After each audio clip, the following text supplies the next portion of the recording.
Is your English Bulldog constantly jumping up? Is that driving you mad, and are you concerned when you've got friends coming over? Maybe there's elderly people or small children and it's really starting to become a dangerous issue. Well, don't worry, because that's exactly what I'm going to help you with in today's video.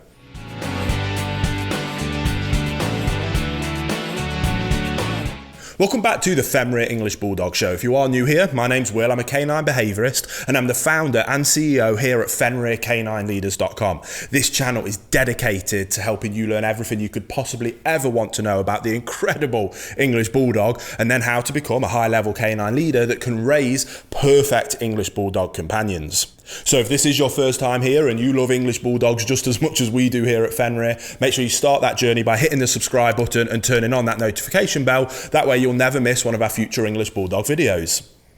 So in this video, I want to help you guys that might be struggling with how your English Bulldog is constantly maybe jumping up you, children, guests, visitors to your home. It can be an absolute nightmare. So we're going to cut away now to a recent webinar that I filmed of a professional level of information and tips and tricks at helping dogs stop jumping up, as I think you're going to get tons of value from it, and it'll be exactly the help that you're looking for with your English Bulldog. So let's roll that clip.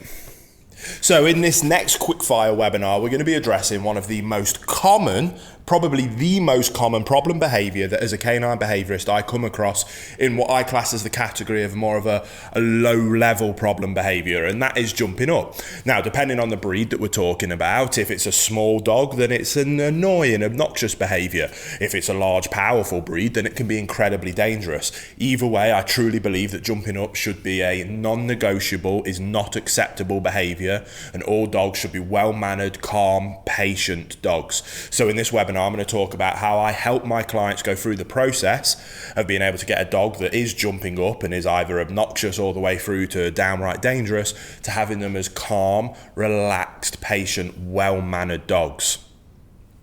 Now, yes, there is a very clear behavior modification and intervention strategy that we are going to put into place to be able to very quickly, efficiently, and incredibly effectively deal with jumping up. It's probably the behavior with the most high success rate for pretty much anybody to be able to come in and implement this strategy to high levels of success. Now, if you follow Fenrir at all and you've watched any of our other videos on YouTube or these webinars, you will know that I believe it is incredibly important, and the vast majority of the work that we do isn't simply putting plasters on behavior problems. We consider that the micro issue. Now, as behaviorists, we help people address those problems. I'm going to help you with that in today's video, but we focus on the macro issue, and the macro issue behind all behavior problems is a lack of leadership on the owner's part. So whether you're coming at this from potentially being interested in being a professional and you want to help your clients with behaviors like jumping up, or you're watching this because you are struggling having your dog display some of these behaviors, you must always start by restructuring that relationship and addressing the issue of leadership. The owner in that dog's life must become a high-level canine leader that has the dog that will look up to them for guidance and direction. If you can achieve that, then you open up a communication pathway between you and your dog. When you have that pathway wide open, it is incredibly easy to teach them the things that you do want, and it is incredibly easy to teach them the things that you don't want them to do. And in this circumstance, that is what we need to be able to so quickly and efficiently address the behavior of jumping up.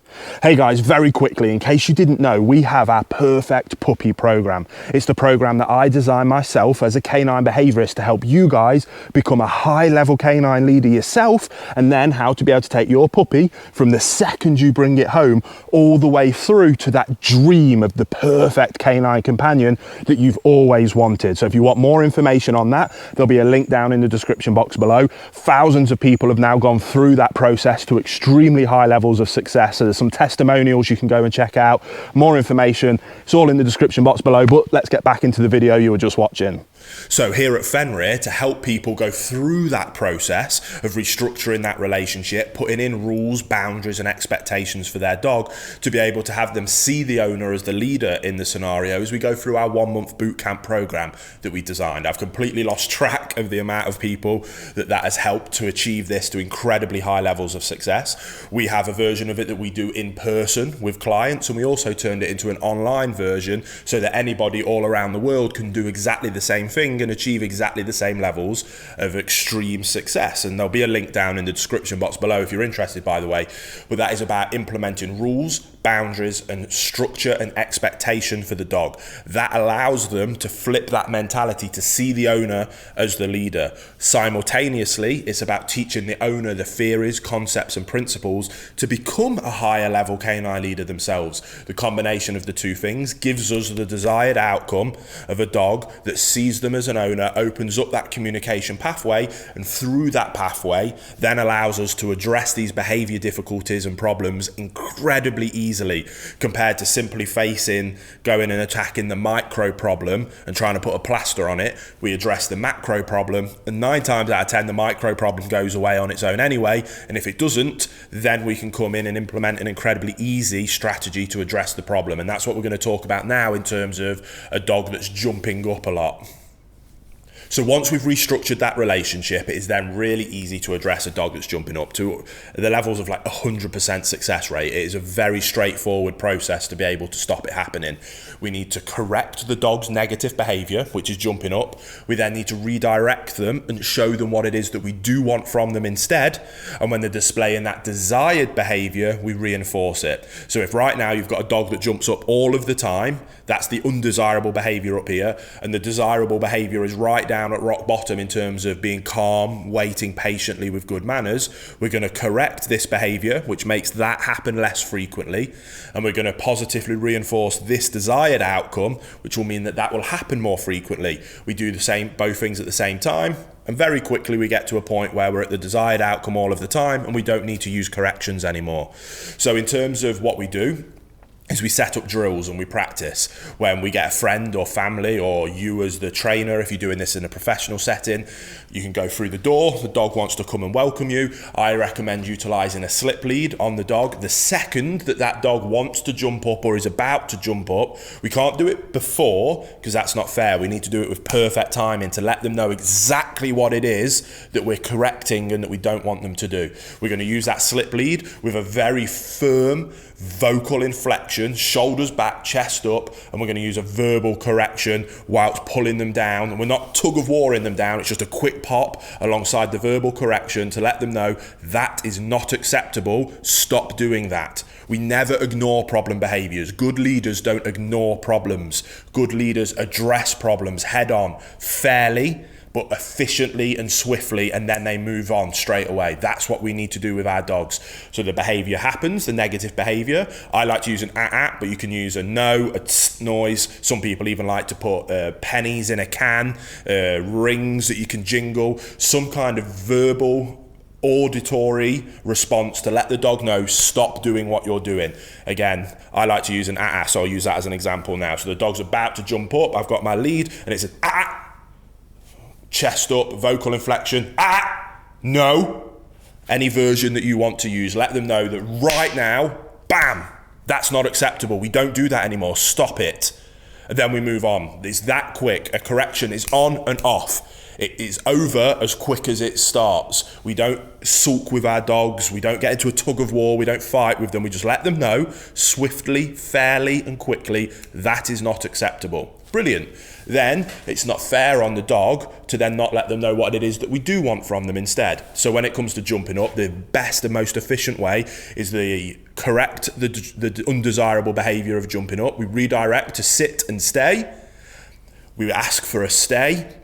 And then we reinforce that behavior. So that stay could be 1 second. So that process altogether might look as something as simple as dog goes to jump up, sit, good boy, yes, good. And then we stroke and we reinforce and we reward that behavior. Very straightforward, very simple. Next time we drill it, we might go for a 2-second stay before we reinforce, then 3 seconds, then 5 seconds, then 10 seconds.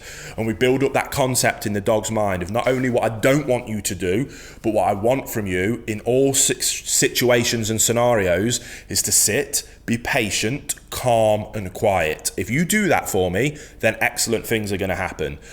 Going through that boot camp process, we teach tons of different drills and ways that you can do that as well. In terms of at feeding time, we get our dogs to go into a nice sit, stay and calm before they get access to food, before they get access to toys, before they get access to welcoming up onto the furniture. We drill into the dog this concept of, if you want something nice, I want to give it you. I love you more than you will ever know. And I want you to have a wonderful, happy life. And I want you to have everything you ever want. But to get those things, all I ask, because I am in charge, I am the leader in this situation, is that you sit and you wait calmly, patiently, with good manners. If you do that for me, you can have anything that you ever dreamed of. If you're obnoxious, you're annoying, you're barking, you jump up, then I'm going to tell you for that. I'm going to swiftly and fairly, efficiently, with 100% consistency, so there's no confusion, every single time I'm going to tell you that is not acceptable. This is what I want you to do. When you do that thing for me, then good things are going to happen. It isn't rocket science, which is why you can have such high levels of success at kind of any level of leadership. Anybody can understand those concepts and theories. Implementing it is where it gets difficult, because you can't be lazy. You have to be disciplined. You have to put in those rules, boundaries and expectations, and you have to stick to them 100% of the time. If you do that, you will have a perfect dog. If you can help your clients do that, they will have a perfect dog. Theory isn't rocket science. Implementation of it takes a little bit of discipline. But if you're willing to put in that discipline, I guarantee you're going to have incredibly high levels of success. So I hope you found that clip useful. I do think it was packed full of information that I really do hope will be valuable for you, that can help you with the difficulties that you may be facing. When it comes to English Bulldog specifically, that process is exactly what I would follow with an English Bulldog. There's nothing that you need to add that's special to that as a fix for an English Bulldog jumping ups. Okay, again, you can go and watch that as many times as you want, absorb that information, go through that process with your English Bulldog, and I promise you can have high levels of success with having that dream, well-mannered, calm, patient English Bulldog that you have always dreamed of. So I hope you found it useful. If you did, please hit that thumbs up button. It really means the world to me when you do, and it helps us out here at Fenrir. Subscribe, notification bell. That's how you ensure that you never miss a future English Bulldog video. And I can't wait to see you on the next episode of the Fenrir English Bulldog Show.